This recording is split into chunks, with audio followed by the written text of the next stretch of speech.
Sakmenika wancinipun pacraton Pak Klentus sugeng midhangetaken.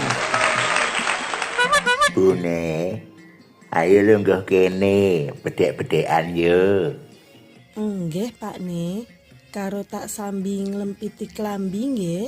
Iya, Bune. Jajal, saiki tak bedheki iso apa ora? Dosa sing paling abot kuwi apa ayo? Wah, iki ngono jawabane ora baku. Nanging mesti bener e. Dosa sing paling abot kuwi ya do sambat ora duwe duit, Pakne. Bener apa ora?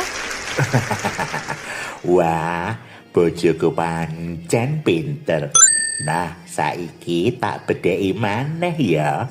Rena 5 sing ora iso dipeksa. Hayo apa Bune? Wah, apa ya Pakne? Sing iki katek wis. Aku ora roh jawabane, Pakne. Ngene lho Bune. Rena 5 sing ora kena dipeksa kuwi ya siji tresna. Terus sing nomor 2 kuwi ukuran klambi, nomor 3 ukuran celana, nomor 4 ukuran kotang, lan nomor 5 kuwi ukurane cawet Bune. Lah, Pakne iki